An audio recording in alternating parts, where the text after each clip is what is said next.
Patrick Loiseau, bonjour. Nous nous retrouvons aujourd'hui parce que les élections présidentielles approchent à grands pas, tout autant que les législatives. Et aujourd'hui, un sujet phare nous occupe, celui de l'emploi et des services publics. Le pouvoir d'achat sera le leitmotiv de notre échange et je suis sûr de votre programme. Alors, quels seraient vos premiers mots sur ces thèmes ? Alors, bonjour à toutes et à tous, avant tout. Donc, emploi et services publics, un vaste programme aussi très important pour le bilan et surtout pour l'avenir, puisque nous travaillons surtout pour les années qui viennent. Alors, d'abord, je voudrais évoquer avec vous la réforme de l'assurance chômage, qui est un point très important, qui a été aussi contesté, et est une réforme, à mon avis, qui était essentielle. Qu'est-ce qu'on a voulu faire ? 3 points. Le premier point, on a voulu lutter contre les recours aux contrats courts, aux petits contrats qui se succédaient. Donc c'est pas l'objectif. Petits CDD. Oui, des CDD. On avait même des CDD de quelques jours ou même de quelques heures. D'accord. C'est insupportable, aussi bien pour l'employeur et aussi pour les salariés. Le deuxième point, c'est faire en sorte de favoriser l'activité par rapport à l'inactivité. Et le troisième point, c'est justement cette réforme a pour objectif d'aider véritablement ceux qui sont en grande difficulté pour retrouver un travail, donc leur offrir des formations, leur offrir vraiment un parcours assisté et non pas... et voilà, donc c'était les 3 objectifs qui me semblent sont tout à fait louables, puisque l'objectif c'est vraiment de remettre les gens au travail, de les former si nécessaire. Donc c'est un projet de loi qui date de 2019, qui devait entrer en vigueur d'ailleurs en 2019, mais qui a été un petit peu retardé en raison de la Covid-19, puisqu'on n'a pas pu mettre en place le système tel qu'il était, c'était trop compliqué, les conditions sanitaires ne le permettaient pas. Donc il est rentré définitivement en vigueur en 2021. Et voilà, je pense que c'est un bon système. Il faut surtout aider ceux qui en ont le plus besoin et les remettre le pied à l'étrier, comme on pourrait dire. Voilà, donc sur ce premier point, la réforme de l'assurance chômage est une réforme essentielle. Alors vous parlez de remettre le pied à l'étrier, certains diront de se remettre en selle si on peut dire, oui. Et beaucoup ont dit le plein emploi, 2 le plein emploi, 3 le plein emploi. Ce n'est pas votre programme, même si le travail est très important pour l'avenir de la France. Et aujourd'hui, notre format, en toute sincérité, c'est aussi traiter des sujets qui fâchent. Alors si l'on passe au sujet qui fâche, celui notamment du prélèvement à la source qui a touché beaucoup de Français, beaucoup de Vendéens, beaucoup de Vendéennes. Et les Français ont l'impression de vivre avec de plus en plus de taxes et d'impôts. Et ce prélèvement est perçu comme un vol par l'opinion publique. Alors que pensez-vous de cette mesure ? Est-elle efficiente sur le pouvoir d'achat des Français ? Alors, vous soulevez 2 points essentiels également là. D'abord le prélèvement à la source et deuxièmement le pouvoir d'achat.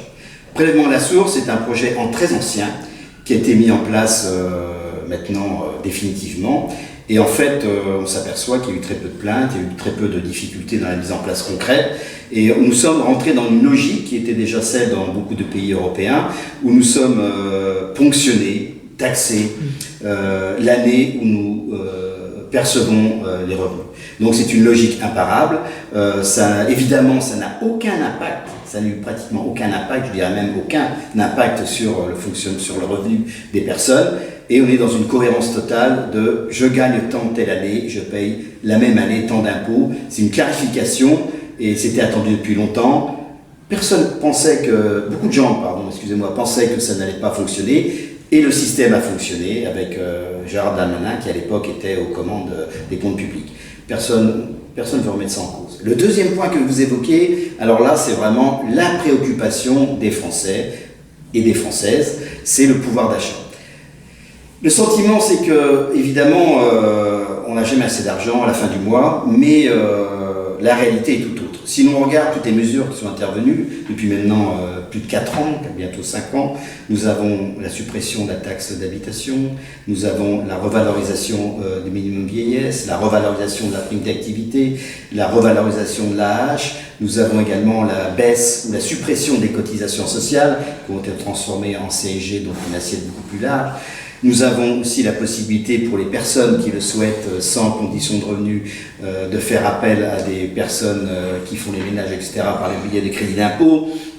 qui sont déjà maintenant remboursés d'ailleurs très, très vite, hein, l'année même. Hein, donc on est dans la logique du prélèvement et du remboursement l'année même où tout ça se produit. Donc en fait, moi j'ai fait plein de calculs et mes collègues aussi.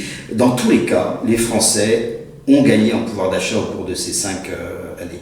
Tous les spécialistes le disent. Et en fait, ça correspond en moyenne évidemment à un 13e mois.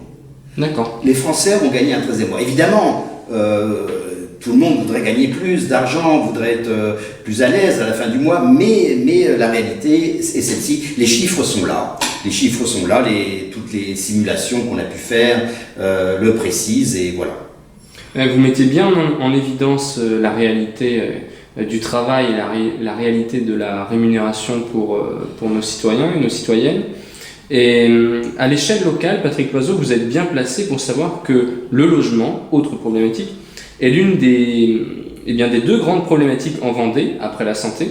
Alors que répondez-vous à ceux qui trouvent un emploi, mais qui ne peuvent malheureusement pas se loger? Alors, le logement, je l'ai déjà dit lors d'un précédent entretien, la santé et le logement, ce sont les deux problématiques fondamentales en Vendée. Dans le pays certainement, mais en Vendée certainement encore plus. C'est d'ailleurs la raison pour laquelle j'ai souhaité prendre Brigitte Tesson, qui est médecin, comme suppléante à cette élection législative. Et moi-même, j'ai beaucoup travaillé dans le domaine du logement, donc je maîtrise bien cette problématique. Alors le logement est une problématique, je dirais, c'est une problématique de luxe. Parce que la Vendée recrute beaucoup de nouveaux salariés, taux de chômage très faible, on est même plus faible qu'avant la crise de la Covid. Donc on a un problème pour retrouver des salariés, et les salariés ne viennent que s'ils ont un logement. Tout à fait. Donc il faut avant que le salarié ne vienne, il faut lui trouver un logement.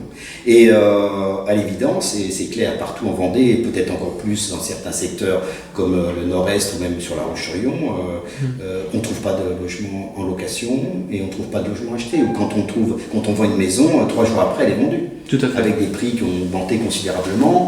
Et vous savez, suite à la crise du Covid, beaucoup de gens veulent quitter Paris, les grandes villes, pour venir dans des départements comme la Vendée, où le bien vivre est reconnu. Donc c'est une problématique importante. Nous avons travaillé avec les bailleurs sociaux. La reprise de l'immobilier commence à revenir, hein, puisque l'immobilier est aussi un domaine au niveau financier et fiscal très intéressant.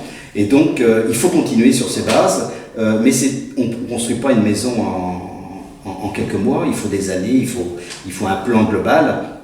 Et ça, c'est très important. Donc, il nous faudra des années, mais nous allons y arriver. Et aussi, autre point concernant le logement, il faut aussi densifier les centres-villes. Il faut densifier les centres-villes le plus possible. Il faut les dents creuses, il faut les friches, il faut les supprimer et construire des logements ou de l'industrie, hein, parce qu'il faut que notre pays se réindustrialise. Mais il faut éviter l'artificialisation des terres. C'est un domaine, c'est un point auquel je tiens beaucoup, hein, parce que j'étais pendant très longtemps membre de la commission de développement durable. Et l'artificialisation des terres, c'est difficile à dire, mais c'était une réalité. Il faut faire très très attention à ne pas bétonner tout notre territoire. Eh bien, merci beaucoup pour vos réponses et votre enthousiasme, Patrick Loiseau. À bientôt. À bientôt, au revoir, merci.